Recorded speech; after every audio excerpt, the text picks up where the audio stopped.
started, so the recording is started, and we're all good to go. Cool. So this is really exciting for me to bring you guys two of my friends and two people that I really cherish a lot, that I think are just incredible people and incredible coaches and incredible speakers. And this is it's Fadela and Raghav. You can guess which one is which, or you can just read their names, but they're there. So we're super excited to be here with you guys. And the two of them are running a live one-day seminar on unleashing your confidence in London in June. And so when they both told me about it, I asked that they be willing to come on and share some of their story and their wisdom on confidence for the poor losers who will not be able to make it to your seminar. Poor loser. I feel horrible for missing them. Missing out. Them? God, it's just, some people. Massively. I know. It's so bad. Move, just go to London. Just go do it. But for the people that can't make it there, I wanted people to know how impactful the work is that you guys do and to have a chance to share some of your wisdom. So for the people that are here live now, really grateful to you because you have weighed the usefulness and pricelessness of your time and this webinar and decided that it was a good match. It was a good use of your time. And so we're not going to let you down. And my goal here is whether you're already feeling super confident and you want to take that to the next level, or you're feeling like you have no confidence at all, my goal is to, as much as possible, extract the goodness and the wisdom and the amazingness out of Fadela and Rag so that you guys actually walk away with something you can use right now, like today, not something you have to meditate on for the next 30 days. But you actually walk away and you have something you can use immediately to start transforming that relationship with yourself. So what do you think about that, guys? Is that a good goal, a good intention? Do you want to add anything there? Yeah, I think that's pretty much it. When it comes to confidence, we often think of something really complex, and our goal today is to kind of simplify it, get rid of all the clutter, and leave you guys with something very simple that you can implement straight away, not to meditate on for weeks and weeks. Like Jason, that's what you do for many things, right? Oh, sorry, I'm just floating. Sorry. Levitating. Yeah. And Rag, what about you? Just on what Fadela said, one thing that you guys are going to find out, and I don't want to spoil it because I want to get into the meaty part soon, but you're going to find that you're confident already, which is quite exciting. You're not here to get confidence. You are confident. You're going to feel good about that. So that's something exciting about getting into today. And as Fadela said, the thing about anything in life, there's so many ways of creating results. So today you're going to find a number of new ways as well. And there's no one way. So hopefully today, through all the different things we share, I'm sure one of the things is really going to resonate with yourself and what Jason, myself, and Fadela share. So we're really excited to play and party with you guys. Awesome. Yeah, and I do my best to bring on people with the coolest accents. So I've done a really good job, I think, of that as well. Yeah. So one of the things I love about you guys, too, is that you guys really do both walk your talk. Like, you didn't just attend a bunch of seminars and then regurgitate what you heard. This is a journey in your own life. And so people that are watching and listening, and again, thank you for being here. And start asking your questions. If you want to ask questions, feel free to do that. On the far right-hand side, you can type a message. And you can also share this with your friends and following on Facebook or Twitter. If you know somebody else, it's like, crap, they got to be here before they jump into the good stuff. Now's your chance to do that.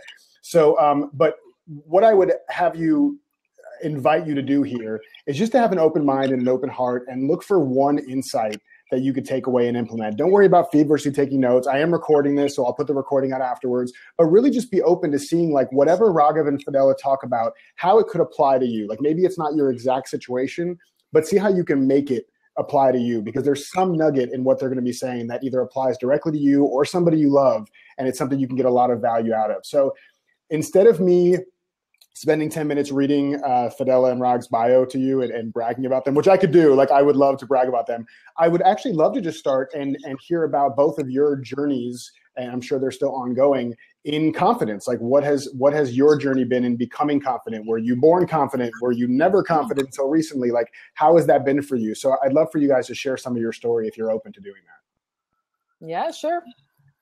Fadela, do you want to say something? Yeah, I'll start with my ongoing journey, as you were saying, Jason. I wasn't born confident. I know, scoop, breaking news here. I looked very confident, but it was a massive front that I developed at a very young age. So it was even more distressing because on the outside, I looked like this very outgoing, bold child. And even as a teenager, I was really, really scared on the inside. And a lot of the decisions I've made throughout my teens and my 20s were a reflection of my insecurities and my lack of confidence. And my way of dealing with it was just to envy other people who were confident, and dwell on the fact that I didn't have the confidence gene, and blame my parents a little bit more for what was wrong with my own life, instead of actually taking action. So I just envied. I used to feel sad about it, and I just kept on witnessing it from the outside and thinking that it was just kind of a terminal state. I'm just not one of those people. I wasn't strong enough to be confident. And and a lot of my decisions, including, picking universities, boyfriends I chose in the past, I would never go for someone I actually liked. I would go for the best friend because, I wasn't going to get rejected. Probably not. Which is crazy when I look back, at all these failed attempts. But in everything, jobs as well. Like I would look at a salary when I would be job hunting, and I would think, oh, no, that's too much. Even though I fit all the criteria, and I end up applying for an assistant position just because I wouldn't even dare to send it. So I was petrified. My lack of confidence completely prevented me from taking action. And you can imagine how that would impact my well-being overall. So that's my journey in a nutshell. Of not being confident. So what I heard you say was, even when you had evidence, for example, in the job that you were qualified, you would downgrade yourself. And say, well, I can't do that. I got to go for the lower position. Yeah. So at first it comes across as, oh, I'm just very modest and humble. But actually it was really aggravating to people around me because they thought I was just doing it on purpose. And I was seeking a lot of validation, but there is no amount of validation that would make me feel confident or okay, unless I was willing to make that choice that actually I can have it too. It's not something out there so far out of reach that I can't ever have. Yeah. Wow. I love that. Rag, how has it shown up with you? Jobs, maybe picking boyfriends like Fadela, or maybe not. I mean, I don't think that's you. I think maybe it was girlfriends or multiple girlfriends. But tell me how your journey's been with confidence over time. Yeah, so slightly different from Fadela's journey from on that point, Jason. But I really resonate with what Fadela said, because I grew up, again, very underconfident. And I thought confidence, and this is a big thing, I thought confidence was black and white. Either you have it, either you don't have it. Some people are born with it. Some people wake up on the right side of the bed. I'm thinking, why did I wake up on the left side of the bed? I thought I was really unlucky. But, growing up through my challenges, I allowed even circumstances to define who I was. And the thing I've really learned now, that one of the biggest lessons is that confidence doesn't have to be outcome related. So your own confidence isn't related on the outcome. So I was going through school, and I went from a point where I really knew I was capable, but I struggled with something called exam technique, where I could take all my information and put it in the paper. And I just struggled to perform. So rather than looking at that as, what can I do differently when it comes to the exams? How can I handle stress better? I thought, I'm not good enough. I don't deserve to be good enough. I don't deserve to perform. So I grew up through the age of 15, 16, 17, thinking I'm not good enough. And that belief allowed the people around me to think I wasn't good enough as well. They defined me as, well, Rag, you don't believe you're good enough. And it shows up in how you move, how you walk, how you are. I remember a phase when I was emotionally eating to feel good, to create that, a feeling of sort of certainty within me. So we've all been through a journey of challenge. We've all had our own struggles, but for me, it was just a long period of just not knowing what confidence was. I didn't know anything about personal development. And what really broke it for me, and again, look back on this, and it it's really moves me. It's touching, but it's my first girlfriend. It's my first girlfriend, guys. And girlfriend, the very first one, real one. The lady with the hair, the female. Yeah, okay.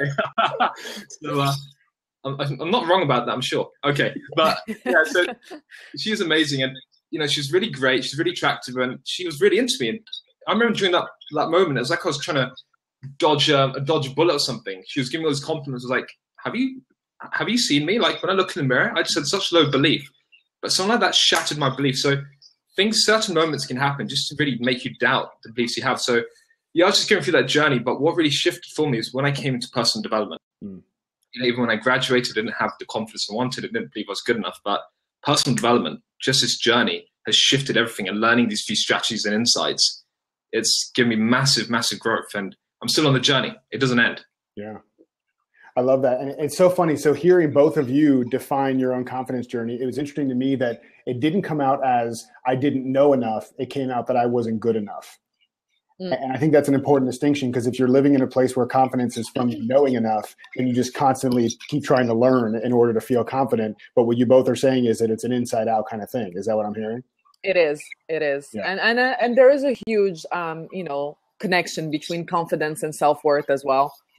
Because for me, I thought confidence had, in the same way, Rag, you're thinking black and white, but I thought confidence had to look a certain way. So you had to be an extrovert, you had to be incredibly good looking, you had to be wealthy, I had an endless list of things that made a person confident. And then I had a few exceptions. I'm like, okay, well, they're the exception, but generally speaking, this is the format. But it's accepting actually that confidence comes in all shapes and forms. And that was a big missing piece for me. That it could be anything. So that's why I'm talking about self-worth and self-esteem, because the moment you realize that my blueprint has the potential to be confident just as much as yours or anybody else, then it's fine. You can get on with it. Yeah, and I think that's a great point too. Oh, sorry, go ahead, Rock. No, I was going to say, one of my uncles and cousins, Shiv, he's this guy called Shiv Khera. He's a motivational speaker in India. And, he said something really interesting. It's when I was at uni and I was given one of his CDs, and I thought I'd just listen to it, and I thought, this motivational speaker stuff, how good is this going to be? This whole personal development stuff. And I was like, yeah. But I listened to it, and he said something really interesting. Just as one thing that stuck with me, he said, there's no such thing as can't. Like, when you want to be confident, I want to do this. I can't ask the girl out. There's no such thing as can't. There's either you don't know how or you won't do it. If you don't know how, then you can learn. If you won't do it, that's just a bad attitude. So there's nothing that can ever stop you from creating that inner shift you want. And that just is stuck with me today. Yeah. Yeah. I love that. And so, okay, so what I'm already seeing here is the definition of confidence is shifting from what I think a lot of people think it is. And I've had my own battles with confidence. I don't know that anybody hasn't, but I mean, I've had that my entire life, being really heavy. You guys know my story about being 330 pounds, which I think is like 27 stone when I was younger, and or not too much younger, maybe 6 years ago. And just always feeling like I needed outside circumstances to prove to me that I was confident, that I was good enough. And then finally turning that inward, just like you guys going through this personal development journey. But what I love about what we're saying already is the definition of confidence is shifting. So I think a lot of people, when they think of confidence, they think about power poses and being the person that can like float across the dance floor and talk to the hot chick, or do the blue steel, or kick open a door in a business meeting and say, I want $1 million. Like, what does confidence really mean? Like, in a really simple, easy way for each of you, what does confidence mean? Fidel? You always want me to start? No, just ladies first. You're trying to go with that whole girlfriend. No, actually not. Disruption. I'm going to go first, Fidel. Good. I'm just kidding. I'm just used to the flow. Okay, what does confidence mean to me? I mean, the first thing is confidence. So me and Fidela had a chat. So you know what? My definition has changed for spending time with great people like Fidela. And she gave me new insights. So for me, confidence actually comes down to the doing, actually the actual ability to do. So for me, confidence is feeling the fear and doing it anyway. Courage isn't lacking fear. It's just knowing that you're capable of so much more. You've got something ahead of you that excites you. So just feeling the fear and doing it. Because every single person that knows confident originally doubts themselves, but then they snap out of it. They just don't live there in that place. They just take the action. That's confidence to me. And eventually growing and growing and growing by doing it again and again with repetition. Yeah. And what about, so actually real quick, Fidela, before I ask you that. So Rag, so with that, so then what would you say to somebody who sees that there's something huge at risk? Like because that's why we don't do things, right? When we say we're afraid, it's because we think something's at risk, something's threatened about our well-being or who we are. So if you tell somebody like, feel the fear and do it anyways, and they say, but I'm at risk. If I do this, it could mean I get rejected and I'm not good enough. What would you say to them? That's a really great question. And for me, I learned this principle from another friend, Thomas. He says, Rag, I often say to my clients, are they scared of the right thing? So I thought, what does that mean? He said, well, you could go to the job interview and think, oh my God, I'm scared about the job interview. What happens if you don't go to the job interview? What happens if you don't go and ask the girl out? You see, the cost of not actually taking action is even greater than being rejected. Because every time you're rejected, like I've been rejected before, like honestly, I'm a slow learner in relationships. So I've been rejected a few times. And you learn so much through that. There's no harm that can come your way. There's no harm. But when you stay still, you're going to get run over by the past because you're going to things are going to fly past you. You've got to keep up with the present. You've got to keep taking action. So are you really focusing on the right things? There's always risk every single moment. Every decision, there's risk. If you have water, you could choke in the water. And, it could be anything. Risk is everywhere. Choke on my water? Yeah. I don't feel as confident about drinking water as I did 30 seconds ago. Yeah, we get the wrong answer out. Yeah, I love that. That's a great explanation. It's something I'll snort a little bit, and I want to go back to some of the costs of us not trying to tap into our competence. But Fadela, I want to go back to you. And what is your definition of competence in your world? Yeah. So as Rag was saying, to me, it is linked to taking action and the ability to learn things, because confidence is basically saying, like, I don't know how to do this. I might fail, but I'm pretty confident I can figure it out. Or I am committed. I'm making the choice to learn it. And it's this ability to learn and accept that we don't know it all and that we have to start in a place, where it feels uncertain and scary at the same time, but it is always a choice to take action. So in a way, we're choosing to be confident by doing all of these things, by accepting that, hey, we're not perfect. We don't need to look good. We need to do it. And yeah, the first time you might feel very queasy about doing it. And then you do it again and you realize you didn't die. And then you do it one more time and it's like, I guess this is all right. And then you're just doing it. And if you were to step back, that's just your learning curve. But we don't want to think about it like that because we focus on failure straight away. And to me, like, the biggest shift in the past 2 years is realizing that, yeah, failing means I'm trying. Fail better, which means learn as much as you can from those failures, and fail faster. Don't dwell on things forever. Like, fail fast, fail often, fail better. Do it. And then they turn into amazing, funny anecdotes.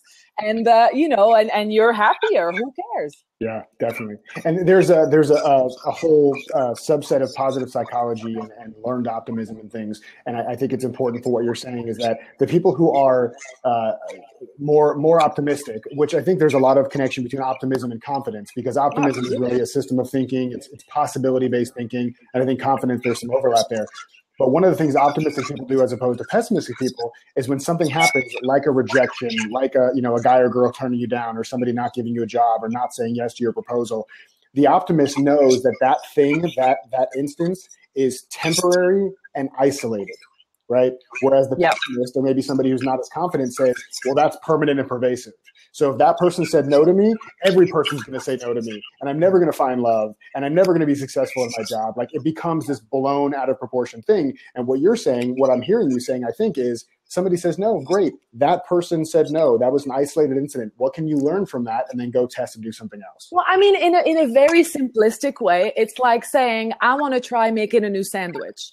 So I'm going to use turkey. I'm going to put some mayo, some mustard, some this, some that. And it tastes horrible. You don't sit there and think, I'm never having a sandwich again. This is it. It's just the wrong combination. It's very simplistic, but it is true. We don't even think about it. You play ping pong, table tennis, you lose. You're not like, I'm not playing again. You play again and have fun with it. And it's this ability to have self-compassion and a little bit of humor to go with it. Yes. Because the experience does not define you. The outcome doesn't define you. And people who tend to have high self-esteem tend to be more self-compassionate, which allows them to bounce back quickly. Yeah. So it's not something to underestimate. We don't think of compassion and confidence as, going hand in hand, but actually they do. They so do. Yeah, I'm seeing that. I totally see that. And so Rag, to go back to what we were talking about a second ago, what are some of the costs of not, developing a practice of cultivating confidence in your life? What are some of the things we miss out on, or potentially miss out on, by not doing this? I could say the small things of the relationship or the health, but I think the biggest thing is just being alive, just having the experience of being alive, really creating that sensation of wealth within you. And it's becoming more and more popular. A lot of speakers are talking about it, really creating what's meaningful within your world, going after what's meaningful. So the amount of times we had a coaching session where you coach someone a goal and they say, I'm going to do this to make me happy. I'm going to do this to make me confident. You'll find that you're always moving through life at such a fast pace, hoping that you can create something that you can cultivate within you, within moments, just by taking the right steps. So it's firstly just feeling worthy, feeling alive. And that itself is a foundation for everything. And then you can start looking at relationships. So once you really believe that you're good enough, and you start giving yourself the nutrients of optimism, as Jason said, but your truth, you are good enough. You can create a beautiful relationship, which allows you to give. You can create amazing health for yourself. You can inspire your family. The fastest way to create change in your environment is by changing yourself. So you can be a leader in your workplace. You can be an inspiration in your family, but even bigger, you're going to do something that you truly love. And that itself is going to serve the way or the world in a way that it needs. Your own uniqueness in the world. You want to add value in a way that no one else can add value to this planet. So it goes above and beyond yourself, in fact. There's a huge why inside of you that you can just unleash. So confidence is just the beginning step. It's not the end. It's the start of something really amazing. I love that. You guys are so good. I'm going to come to London so I can come to this seminar because I want to learn more too. Thanks for the comments, guys. I appreciate it. Marion said she loves how you were talking, Fadela, about the extroverts looking confident. Thank you. A lot of people think that confident means you're extroverted, but obviously there's plenty of people who are introverted and very confident. Was it Susan Cain that wrote the book Quiet? And it's about introverts and about kind of the power of being an introvert. I think it is. So that may be good to look at. But yeah, thanks for your comments, guys. Pop in any questions you have. And in a little while, we're going to open this last fourth seat up for anybody that's brave enough and wants to show how confident they are after this to come in and ask us some questions. So we'll keep going there. So I love that. Fadela, did you want to add anything about what we risk or what's the cost of not cultivating confidence? I mean, I think it's just the ability to be ourselves, because I mean, a lack of confidence essentially translates in holding back, because it's not that we don't have the desire to do things. We have these desires, we have those ambitions, aspirations, or just needs, but because we're being held back, we're not going for it. So it's basically just allowing ourselves to be in relationships, at work, or just with ourselves, just be. It all comes back. And when we allow ourselves to be just how we are, that's where we can find that sense of peace and happiness. And that's what it's all about. I mean, why does it even matter anyway? Yeah, absolutely. So one of the things that I've seen a lot, and you, the three of us all talked about this before, is that I think one of the big daunting things, and you guys can tell me if you see this as well, one of the big daunting things is that people think that confidence is binary, right? They either have it or they don't. It's on or off. I have to go from no confidence to being Tony effing Robbins in 5 minutes. Yeah. And what you guys shared with me was that there's really context-sensitive confidence, right? That it's the wrong question to say, am I confident? The right question is to ask, where are you confident? So can you guys talk about kind of what that means and how that can give us a little more of a relaxed entry into growing our confidence? Yeah, I mean, I think it's really finding out what you're comfortable doing in your day-to-day life. It doesn't have to be anything special. You don't have to be a martial artist or anything like that, but just things that you do effortlessly without even thinking. You just go ahead and do them. Like, say, for instance, if you're an architect or you're just good at your job, whatever it is, it could involve just you're the queen or king of Excel spreadsheets and you don't even think about it. You just do it. So what sort of process do you go through? And just realizing that it's just steps that you can easily apply. You don't think when you go to your job, hopefully, oh, I'm just going to suck today. I'm not going to get anything right. I'm probably going to get fired. And if you do, it may become a self-fulfilling prophecy, by the way. Yeah. But for these things that are effortless, and just seeing how that can easily be translated in other things, as long as you're willing to have a period of discomfort initially to get to that stage. I mean, I'm one of those people.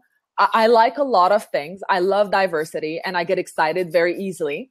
But my previous MO was to try many things. And if I realized I wasn't amazing at it straight away, I'd be like, there are too many things out there to be bothering myself with this one thing. So I would quit straight away because I wasn't amazing at it. Oh, I'm not a natural. So there's this idea of being a natural. But if you look at naturals, they've done these things over and over and over again, but they don't flaunt it and we're just not aware of the journey. I love that. So yeah, so what you're saying, I think, is really looking and finding clues of where you already are confident in your world, and probably in ways and how you got there. Yeah, and how you got there. Yeah, to kind of reverse engineer that, right? Yeah, exactly. I remember having lunch with a friend. It was probably a year and a half ago, and we were having a conversation about confidence at lunch. And she was telling me, like, I just don't feel confident about this, and I feel like I don't know what to do. And she was just really like shrinking down into saying how confident she wasn't. And then they brought us our food, and her order was wrong. And she turned right to the server and said, "This isn't what I ordered. Can you please tell the chef to cook my meat appropriately?" And send it back. And I'm sitting there like, I would have eaten that crap. I would have just eaten it. I wouldn't have said anything. And I'm like, did you see what you just did? And she's like, well, my order was wrong. And I was like, but you were so confident. Like it's just like, oh, crap. Because people think like, oh, well, that's just what I do. But we can't overlook those things, right? And that's assertiveness right there. Yeah, totally. Rob, what do you think? Yeah, I love that. I love that. When we look at confidence as black and white, and this is the thing that me and Fadela were saying at the beginning, that you are already confident. If you think you're not confident, you are confident in so many ways. All you have to do is think about something you're really good at. So you can identify loads of things straight away. But then even if you say, I'm not confident at this, but I need to be, that's how you can grow. Because one of the biggest drivers, as we have as human beings, is growth. We are driven to grow. The minute you stop growing in anything, you start dying. Everything needs to grow. A plant, a human being, an animal, in some way or form. So the fact that there's an area for you to grow is just an opportunity. Because if you had everything you wanted, you'd be bored to death. You wouldn't be living, you'd just be bored. I agree. So this is the way for you to think, okay, now I can go up another level. I can grow myself. And by learning this skill, I can actually give back to somebody else. You can mentor someone. You can share your skills. It's just amazing. So everyone's confident in their own way. But if there's an area where you're maybe a little bit afraid of, then one of the biggest things one of my mentors, Elliot Kay, told me about public speaking, this is when I was like petrified of it. And now it's going to get in front of as many as I can, which is so scary. But he said, what confident people do is they feel nervousness, right? They feel this like fear, but they turn it to excitement. That's just it. So everyone can be confident in your own way. So it's not a case of someone not being confident. I don't believe in that. It's just a matter of time to get mastery if you really focus on that. Yeah.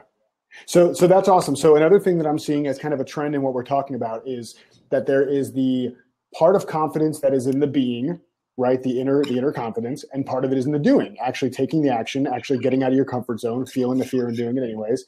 And what came up in a conversation the three of us were having last week was this idea of confidence versus competence. So can you tell me a little bit about that and kind of how that applies to our own confidence journey?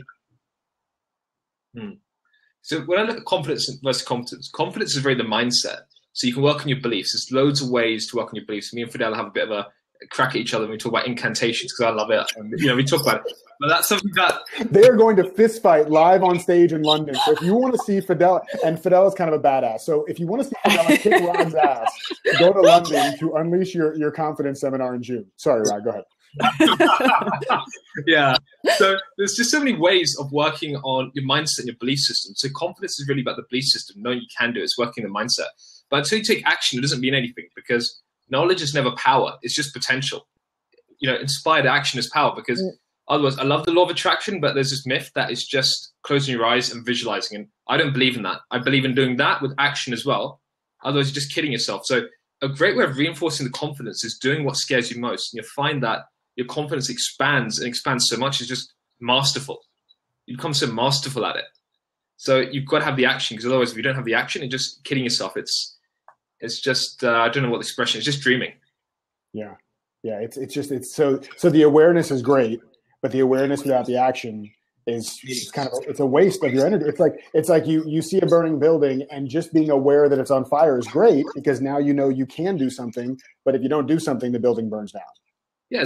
It's like when we had Facebook come out, Mark Zuckerberg, the big law case, I found it. It doesn't make a difference. Who did it first? That's all that matters, because the law the court case can solve anything. So someone just had the idea. They just went and did it.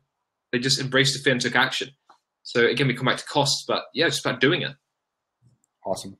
And Fadela, so you love incantations is what Raghav is saying. No, I'm just kidding. I think that's what I love about working with Raghav, is that we're so different, but it works.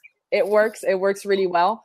To me, and I've spoken to you about it, Jason, before, even today, sometimes if something is really out of my comfort zone, like my inner critique straight away will be like, no, not happening, not doing it. So this is in my head, and the person who's asking me the question is going to hear this instead. Yes, I'd love to. So I just blurt it out as quickly as possible, so I don't have time to think too much, and then it's done. I'll figure it out later. Yeah. It's done. I've said yes. So I just bypass that critical thinking, that self-criticism and self-doubt. I'm just faster. I get there first. Yeah. And then I figure it out. Yeah. I read some study somewhere that you have 5 seconds to make a decision. And then after 5 seconds, it starts to the likelihood that you'll do it goes down. So it's like, if you think about you're sitting in bed and you're like, oh, I wonder if I should go to the gym. It's like, you got 5 seconds to get your ass out of bed and go, or you're going to talk yourself out of it. So I love that you do that you just say yes and then figure it out. And it's a great thing, I think, for everybody to recognize, is that if there's anything that you think about that's like, oh my God, I could never do what Fadela said. I could never just say yes to something I wasn't sure about. Know that the truth is there is nothing that anybody here has ever been through that they couldn't get through. Because if they couldn't get through it, they wouldn't be here right now. And so I think it's really important to know, like, there's nothing truly at risk when you step outside of your comfort zone. And actually, that's a quick thing. So about comfort zone, I think this is a huge misconception in personal development, or maybe it's just my misconception and you guys will say something different. But I feel like there's this big push to say, when you step out of your comfort zone, you need to go from here to like here, as opposed to from here to like here. So what do you guys think about this? Feeling the fear and doing it anyways. How far does that go, or does that need to go when you start? I mean, I'm not someone who will necessarily go, because my previous tendencies were black, binary thinking. It's black or white, or I'm doing it all, or I'm not doing anything. Mm-hmm. So now I force myself to be a little bit more, I guess consistent. So I'd rather do something small and do it consistently and expand that comfort zone, like, the uncomfortable zone becomes comfortable, and then I expand it a bit more. So I think of it as circles. And I carry on doing it. And when I get to the next phase, I'm like, oh, I feel like I've been doing this all my life. And that's a really good place to take on the next one. But going from being petrified to, oh, I'm going all out, it might work with the adrenaline, the excitement, being on stage the first time. But if you don't keep it up, if you don't do the work afterwards, the whole halo effect, adrenaline eventually vanishes, and you're left with pretty similar insecurities. So it's pretty much back to square one without the consistent action that comes with it. Yeah, totally. Rob, what do you think about that? The whole comfort zone. I love what Fadela said. And, I think it's about your expectation. It's all about expectation. And when it comes to confidence, I would actually work on a plan of what you can do consistently over the short term. Because for me, if people go like full out, then it's just a case of black and white. It's like when you go into the gym. I want to get like a six pack. You go and like work yourself silly for the first few days. I'm sure we've all been there. I've done that. I've done that like 20 times. I've been a slow learner in the gym. How often does that last? 3-4 days? Then we burn out because your expectation is too high. It's literally just going black and white. It doesn't have to be that way. We're playing the game for the short-term results. You never get short-term results. It doesn't exist in anything, whether it's investing, your health, your relationships. You're playing the game for the long game. So think of it as the long run, the long game. You're investing. So even today, I do stuff every day to work on my confidence. So does Fadela, so does Jason. We have these rituals that I will keep doing for the rest of my life. So we're always working the confidence. It's the long game. So bearing that in mind, if you want to improve your public speaking, you don't have to go and speak in the Excel in front of 10,000 people. You can go to Toastmasters and you can slowly build and start doing gigs for other people and slowly expand, which is again what a lot of speakers have done. So step by step, but just focusing on the long game, not just short-term instant results. Yeah, I love that. Yeah, and I think it's putting your ego, sending your ego on vacation just for a few minutes here and there, because we're not that important. I hate to say it, but we're only that important to ourselves. True. Other people are too self-absorbed to actually care too much about what you're doing, even if you get it wrong. So just learn to take yourself a little bit less seriously, and the ride is much smoother. There's an internet meme that just made me think of, I don't know if you guys have seen this before. It says, dance like nobody's watching, because they're not. They're all looking at their phones. Yeah, it's exactly that. So true. And I've heard before, too, like if everybody came into a circle and put all their problems in the middle of the circle and they could all be seen, they would take their own problems back and leave. Right? Everybody has so much of their own crap going on. Nobody cares about your crap. Everybody has their own. But I think it's a great point that you bring up about ego, especially, and I wasn't sure if we go here or not, but since you brought it up, I'd love to go here for just a second if you guys are cool with this, is for entrepreneurs and anybody who's starting or wanting to start their own business. Confidence is like, in sales and marketing, that can be everything. And I think it's tied a lot to ego, to what you said. So what do you think we can do to kind of shift ourselves out of ego, and in our language, three of our language, from ego into service? Like how have you guys done that? Because I know you guys both run your business with a firm eye and a firm grasp on service. So how do you not let your ego run the show and go to service instead? One thing that comes to my mind is when I was doing a talk with the S Group in January, February, March. And I was really scared of this. It's like I've done a lot of different speaking stuff, but I was actually genuinely worried about this because I thought, oh my God, they were like massive Tony Robbins fans, hardcore. They know the stuff inside out. I was thinking, oh my God, it's going to be like 150 there. There's going to be a freaking camera. There's going to be like a huge stage, and the stage is massive. But for 6'1" guy, I struggled to climb on it. So it was like huge. And it was just like, so I was internalizing a lot of this. But then I went there and I just did a bit of coaching myself. And then Emma, the head of the S Group, she tested me. Sneaky little thing. She came up to me and said, Rag, are you nervous? I'm not going to say, I'm just amazing. I'm cool. I'm chilled. I was like, no, of course I know. She goes, Rag, you're nervous because you're focusing on yourself. Take your focus away from you. Put it in the audience. You're being selfish. She tried to set me up on purpose, but I needed to hear that. So that's what I did. So with entrepreneurs, the reason you're an entrepreneur versus a business owners maybe set the goal of money. For me, and this is quite blunt. I think business owners set financial goals. Entrepreneurs are there to change the world in some way or form. You got something that you can do to change the world. The minute you internalize it, you're not focusing on your mission, you're focusing on yourself. That's not why you came into the game. You came to do something huge for this world. So focus on the people you can serve and ask every day, how can I serve them powerfully? Yeah. Fadela, what about I you? mean, I think Raghav has touched upon most aspects of it. The only thing I'll say from my own experience, so, you know, when it came to, I created this program on emotional eating, and throughout the process, I was doubting myself so much because it was my first program. Like, I've never done this before. Like, I don't even know what it's supposed to look like. And what got me to finish it in the end, I was this close. I was missing like maybe 1 or 2 hours to finalize everything, but I was ready to quit because it was probably not going to be good enough. Is to realize that 5 years ago, that program would have those insights that I learned the hard way would have helped me so much and make my own experience so much more loving and easy. And I suffered a lot. So I shift the focus from me to be like, well, okay, you learned it the hard way, but right now you're holding it back and it could be helping someone. You're being selfish. Like, who cares if it's not perfect? Who cares if it doesn't look like everyone else's? And I shift it from like everybody to if it's just one person, like Fadela, 22-year-old, if I could help her now, like that's enough. Yeah. That's enough. And that takes off so much pressure to just do. Yeah. Because it's no longer about this whole big, you know, chunk that's just so difficult to grasp and move on with. It becomes breaking it down really helps in general. Yeah. Yeah.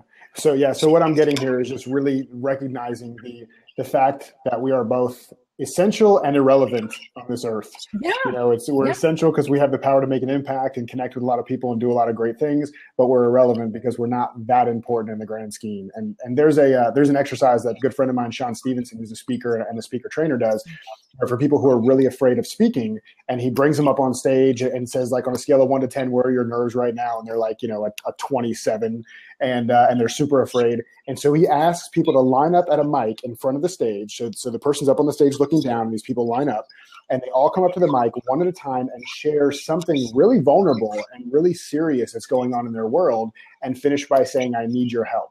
So let's say Tom is on stage looking down, and Sally walks up to the mic and says, Tom, my husband's cheating on me, and I think I'm going to have to divorce him. I need your help.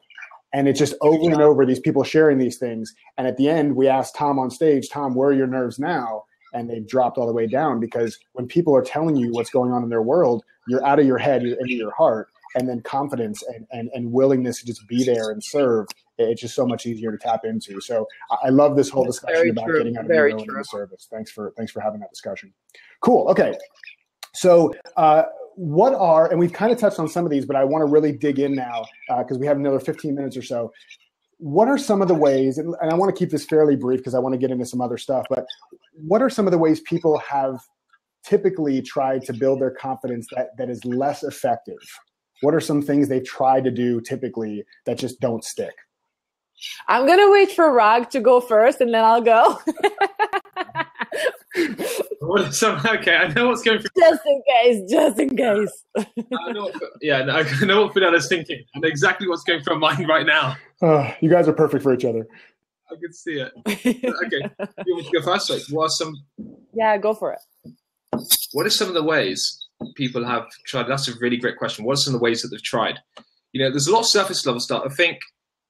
So if you're not feeling confident, the thing that I say is just embrace it. Embrace whatever feeling you're having, because that itself because no feeling is ever permanent. So the fact you're underconfident, it's a sign for you to grow in some way or form.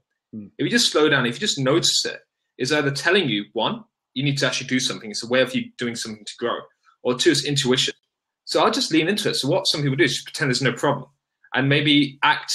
So try and put on surface level confidence, which is acting in a way you're not. So the amount of times I've done that, when I'm with people, and especially people that, when I came across my first coach, and this guy was one of the best coaches in London, I went to his flat, top area in London, and me and Fadela know this guy, and I was like, wow, I was so intimidated, and it just didn't feel strong enough. So I think my accent almost came out American. I was almost someone else, you know. I was on a sofa. So this stuff doesn't work. Like, I was even there on the sofa thinking, I need to sit in a certain way. How am I going to look confident? I was just like moving around. It doesn't work. So in reality, the surface of stuff of fake it till you make it. You don't need to fake anything. You can become it just by embracing what's there, just acknowledging it, and knowing it's nothing personal, but it's just there. This feeling is there, but you can just break through it once you take an action. I love it. Yeah, and that's what Marion just commented on here, the whole fake it till you make it thing. And that's totally, I agree with you that I don't think we need to fake anything. I think that it's something that we have access to, and it's more about being relaxed and being vulnerable, which we didn't kind of talk about by name, but you guys sharing your story in the beginning, being vulnerable. And I've told people before, what if you're in a networking event and you went up to somebody, and instead of saying, "Hi, I'm Jason, I'm a coach, what do you do?" What if you went up and said, "Oh my God, these things are so weird. I have no idea what I'm supposed to be saying to you right now." Like, if you were vulnerable in that way, the other person would probably be like, "Oh my God, me either. Like, what the hell do we talk about? Let's go get a drink and make fun of people." And then all of a sudden you have this connection. So I love that, not trying to fake your way into it and just really dropping into who you are and stepping into that. Yeah, Fadela. Just a little thing about the faking it. I think sometimes it's about terminology. And different things mean different things to other people. So if faking it in your mind means taking action without any certainty, then by all means, carry on faking it. If that's what it means to you. Because to me, I see some of my clients, I have to be very mindful of the language, because my own language is not something that resonates with them sometimes. So I need to make sure that, again, I'm putting the spotlight onto them, and faking just means like, oh, well, I don't feel very secure or certain about it, so I feel like I'm a little bit fake because it's not, in it at this point. So therefore, I'm faking it. So just a little nuance about language. That's good. Yeah, I like that. Yeah, because words have no power until you give them power. So that's good. I like that. Exactly. Yeah. So just take action, whatever it takes. If you want to call it fake it, like, just take the action. That's fine. I don't have a problem with that. I'm not too fussy about words. Awesome. In that sense. Yeah. Yeah. I was going to say, I love what Fadela said, take the action, but how can you ever create something real from something that fake initially? Imagine trying to build a big building with fake bricks. What do you think is going to happen to eventually? It's going to crumble. Nothing great can ever be created on the foundations of something fake. It doesn't make any sense. Absolutely. Yeah. Yeah. Cool. Yeah. So, okay. I mean, what doesn't work is arrogance, by the way. Oh, yeah. That does not work. I mean, like, going for me, because I'm the coolest and greatest and best person ever. But for everybody else, arrogance doesn't. Get out of here. That's me. What are you talking about? Sorry. Can we just block your screens and just leave me? Yeah. Fadela's sitting there high and mighty now, aren't you? I'm not going to make Fadela a host just so she can disconnect both of us and take over like a genius. Okay, so we know some of the less effective ways, which it seems to, what I think I heard from both of you was the less effective ways are anything that is solely focused on the surface of what's going on, trying to ignore what's going on, or not taking action. Those seem to be the less effective ways to conceptualize being confident instead of actually practicing being confident. So what I'd love from you guys, especially for the people, these poor, horrible morons who are not going to be able to be at your seminar, just go away. Just disconnect. I'm just kidding. No, stay. I was taught by my coach, Steve Chandler, to never offend people once. Always offend them multiple times. So for people that can't be there, can you guys each of you share like one really powerful tool or strategy or something that people can do that are trying to become more confident? Because we already said it's not on or off. You're already confident in some way, but to become more confident, is there something that we can give them that they can use today? I'll start. Whatever you're doing, commit. Like, really commit to doing it. If you're going to have that conversation with your boss about your rise or just your working condition or whatever it is, like, you've decided, you've set that appointment, commit to it. Like, your body language, the words you use, like, you've decided, that's it, you've jumped. It might be scary, but commit to it. Once you make that decision to step out of your comfort zone or just to work towards enhancing your confidence, do it consistently and with commitment. Like, that's it. You've decided, do it. Because, that's what happens. Oh, well, I think I'd like to discuss maybe, perhaps, if it's not an inconvenience. That just undermines the message. You haven't even said anything, and I've stopped listening. That's over. Awesome. I love that. And so that's like the whole, what is it? 99% is a bitch. 100% is a breeze. Like once you have fully committed, you're good. But if you're at 99%, there's always that 1% that can talk you out of it. Just really commit, but relaxed committing, right? It's not like commandment, like beat yourself up. It's just like, this is something I'm going to commit to for the day. Yeah, I'm up for this. I'm doing this. Yeah. I love that. That's awesome. All right, Rag, what you got for us? Amazing. So something I love is this whole concept of your truth. I love the whole concept of truth, because if someone says I'm not confident or I'm not good enough, it's because of some experience they've had, or there's something in their mind that makes them think they're not good enough. But when you in fact peel back all the BS and you just start on a really fresh, clean foundation, this is something I'd encourage you guys to do. I do it every single day. I've got it on my phone. I ask my clients, what's their truth? So you say, I'm not good enough, I'm not confident enough. But you know that's not real. We pull back all of that, just knowing that confidence is something you can create. So what's the truth? Who are you really? And I get them to put I am on a bit of paper. So who are you really? When it comes down to it, what is your truth? Who are you as a real person? When you pull back all the bad stories that aren't serving you, what is truth when you get to your core? And the words that people come out with is amazing. They come out with, you know what? I'm a really loving being. I'm someone that's really comical. I'm someone that's really powerful. I'm someone that's really passionate. And they create this big, beautiful list of who they are. Then I say every morning when you wake up, I read through my list again. I just read through it and remind myself who I am and who I want to be for my clients, for the people around me, for the people I want to give and contribute to. So remind yourself of who you really are. And every single day when you do that, you can show up in that way. You can just commit to being that person, because that's who you really are. So just remember that. The reason it's so hard, you know, if you look at the newspaper, it's all negative. A lot of the environment is very negative. We live in this protection mechanism world. So there's a lot of security going on. The way to snap out of that is just coming back to your truth. Just keep coming back to who you really are.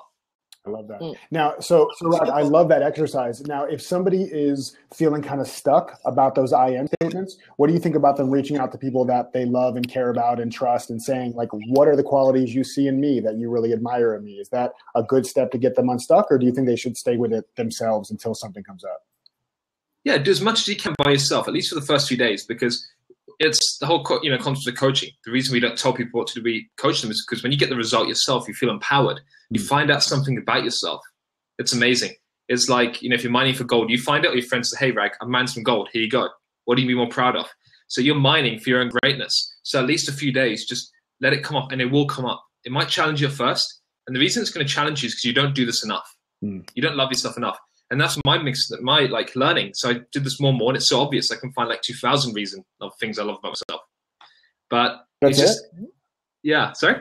That's it? Just 2,000? Yeah, I'll list it for you. We'll be here for a while.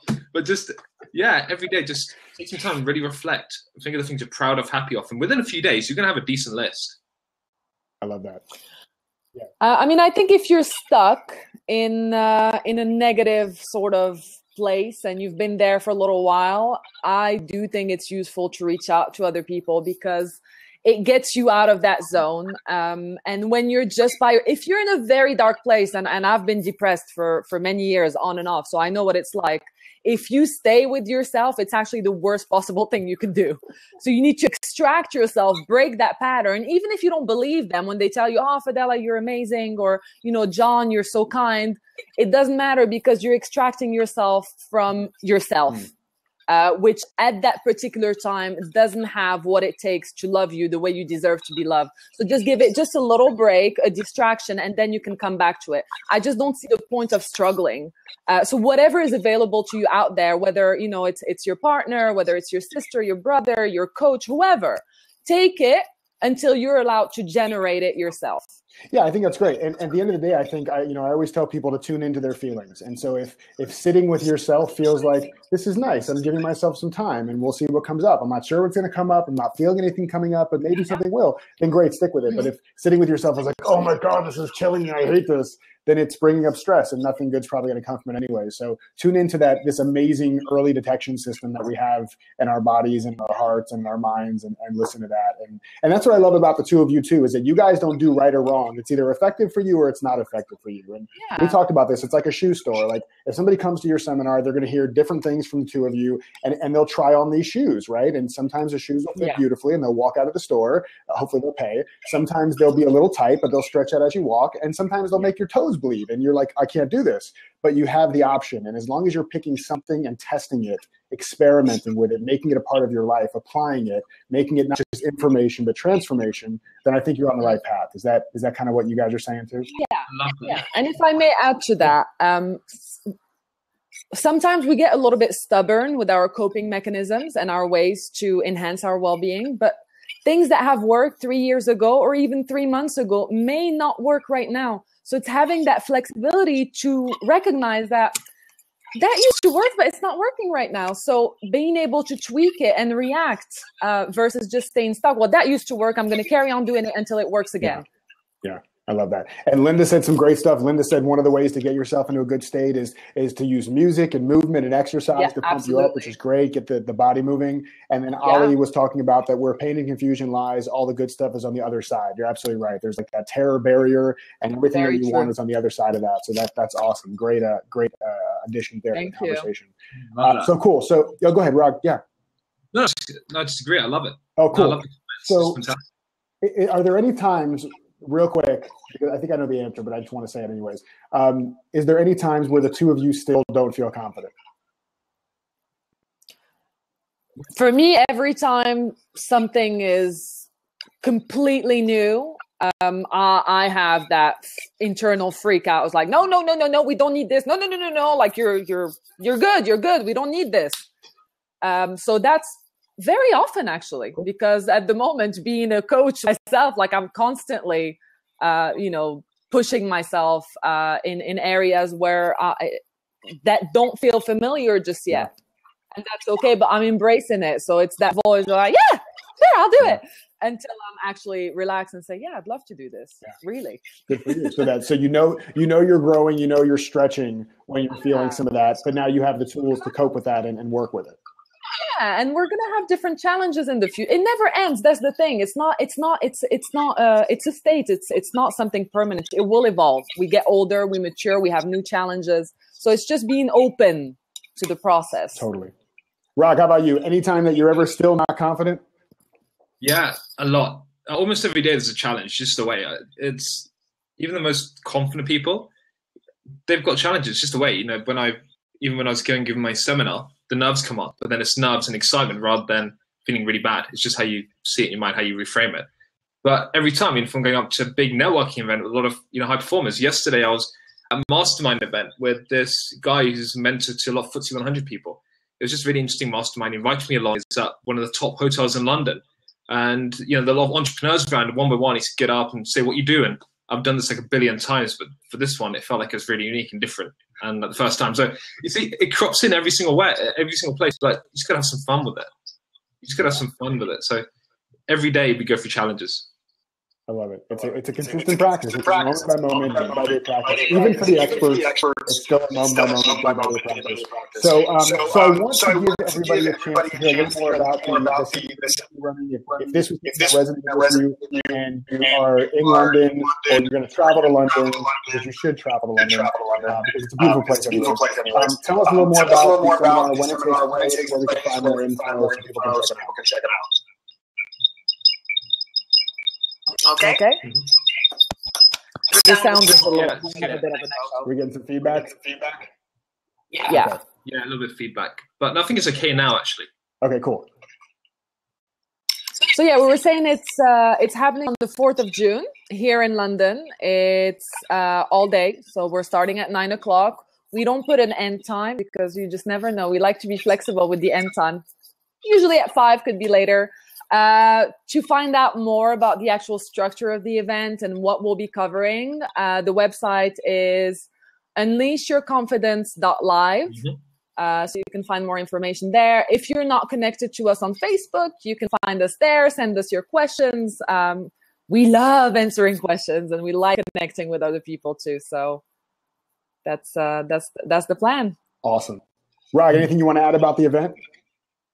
No, that's just 4th of June. It's going to be a lot of fun. We've got some great people coming already, like really, really amazing people. Nice venue, central London. It's just going to be a lot of fun. With these seminars, we come together to play because confidence doesn't have to be a scary subject. It doesn't have to be a formal subject like, man, I'm going deep and I'm changing my mindset. It doesn't have to be like scary and logical. It can be just a lot of fun. And that's what me and Fadela are going to do. we're going to have a bit of a party with you guys on Saturday. Yeah. That's awesome. I mean, I'd bore myself if I were too serious. So no chance of boring you guys. I love it. Now we have one open seat here. So is anybody who's watching right now bold enough to want to jump in the seat? If you have a question, or you just want to say hi, or you want to tell us that we're completely full of crap and none of this makes any sense and you hate us, anybody who wants to, you can grab that seat and I'll bring you on cam. Let's see, because you're already confident. Now it's your chance to be confident in a different part of your world, to transfer that confidence over. Well, even, something that might be helpful is if there's not a specific question you want to ask, at least come on and say, hey, thanks to Fadela's point about commitment, this is what I'm now going to commit to do because I didn't think I had the confidence before to do that. Yes, Marion. All right, Marion, get on here. I don't know how to tell you how to get on, but there it is. Okay, so let's bring her in. Oops, hold on a second. All right, Marion, let's see. I'm still waiting for her to come in. Hello. Hi, guys. Hi. Hello. This doesn't surprise me at all because Marion's a total rock star badass. No, I am just. I figured she would come in. How are you? Guys, I love your conversation today. I work with a lot of women. Can you guys hear okay? Yeah. Okay, so I work with a lot of women in a really deprived area. And we talk about confidence all the time. Everything that you said today, I love and I agree so much. It's about action. And, the comment that I had written, is the voice okay? I kind of echo here. I can hear you. We can hear you. Cool. But the thing about when I said fake it till you make it, I actually wrote that in a sarcastic way and I shouldn't have wrote it, but I hear it so much. And sometimes I say, guys, it's totally okay to be vulnerable. It's okay to say, hey, this is really scary. I'm willing to make that change because I want to take more control in my life. So it was really funny because when I wrote that, I kind of was waiting to see what your reply was going to be. And I saw Jason, I saw you shake your head and I'm like, that he saw it.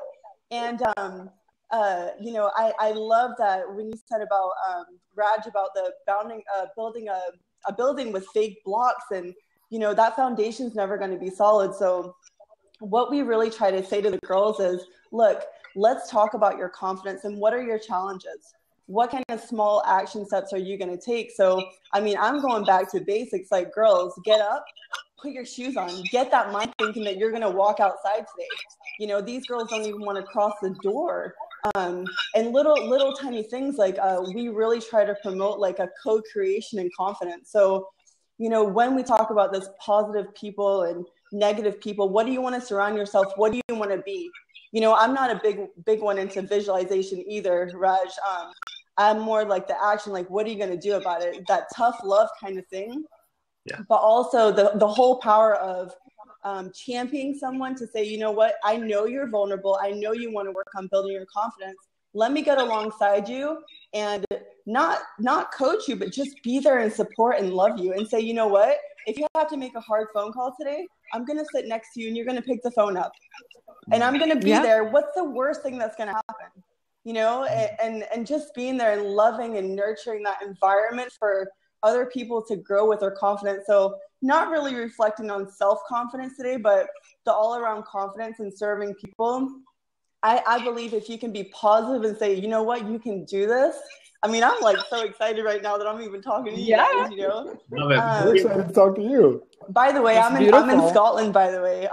So I would love to pop down to London at some point and see you guys. But do it. Let us know when you're here. Everything that you guys have said, I totally champion it and I love it. And I love having that environment to have conversation. Because if people have that platform and they're not isolated to actually say, I don't even know what confidence is. And while I'm talking to you guys, I was kind of on my laptop and I'm outreaching to all these people that I'm working with. I'm saying, hey, what does confidence mean to you? And I got one really good response. It was from a guy. His name is Martin Black and he's autistic. And I said, what is that? What is confidence? And he says, to me, confidence is like bravery. It's like getting up every day, putting my shoes on, not knowing what I'm going to face, but knowing that I'm going to face it. Wow. And I thought, you know what? I love that. I love it. So yeah. Anyway, I don't even know if that's what I'm supposed to be talking about today, but yeah. That's awesome. That's perfect. And I've heard you twice mention shoes, so I guess confidence cannot be barefoot. That's what we're learning today. You cannot be barefoot and confident. No, I'm just kidding. Marion, thank you so much for jumping on and for bringing your lovely spirit and energy and your insights. Beautiful insights. You rock. Thanks, guys. All right, cool. I'm going to let you go. Thanks. Take care. Thank you. Bye. All right, cool. So cool. So we are, I think we're out of time. Do you guys want to add anything before we let everybody go and say thank you to the people who are here live and thank you to the people who are watching the recording and the replay? Anything you guys want to add? Yeah, I mean, me and Fadela, and I'm not going to speak for Fadela because Fadela's going to speak after me, but we... You can. We're a team. Yeah. So me and Fadela love incantations, and we should do it. You should do it more often, every single day. No, truth be told, like really quickly, I love incantations. I'm huge in it because it's given me so much. But Fadela, not so much. But you see, there's so many ways to victory. But one thing I'll leave you with is that obviously we hope to see you at the seminar. We'd really love to welcome you to the seminar. It'd be amazing, amazing, amazing to have you there. But if you can't make it, just know that confidence is created. It's a muscle. You're developing it. The more you invest in your confidence, you're creating a critical mass, which ultimately would just allow you to really just govern your life so fearlessly. So you're creating and investing in critical mass. So every day, just keep working your confidence and know that it's okay to feel underconfident, but just it's something you're creating every single day by showing up powerfully and working on yourself. So yeah, go and create the confidence you deserve. No, I think that's great. And we're so grateful that you took the time out of your day to listen to our, chat. And as Rag was saying, it is a practice. That's all it is. It is a practice. And if you don't take yourself too seriously and just kind of commit to having fun with it and experiment, it's just the journey is so much more enjoyable, and you can actually have fun and make fun of yourself and celebrate when you have little breakthroughs. It doesn't have to be huge. Little things are what makes, life fun and enjoyable. And we'd love to have you there, obviously, if you're in London. Yeah, definitely. Check out the link there, unleashyourconfidence.live. Lots of great stuff there. Yeah. If you follow us or any of us on Facebook, you'll see links to it there as well. And super grateful that you two made the time to be here today. And thank you for having this discussion. And I'm sure it was really valuable to a lot of people. We'll share the recording as well in case you missed some of it and you want to go back. And I was promoting it as we were talking. When you guys would say really good things, I would tweet it out. So hopefully people came in. But for anybody who missed it and they want to watch it, they'll have the replay. Check out the unleashyourconfidence.live and have a wonderful day, evening, wherever you are in the world. For all of us here, we love you and goodbye. Thank you so much, Jason. Bye, guys. Bye, guys. Bye-bye.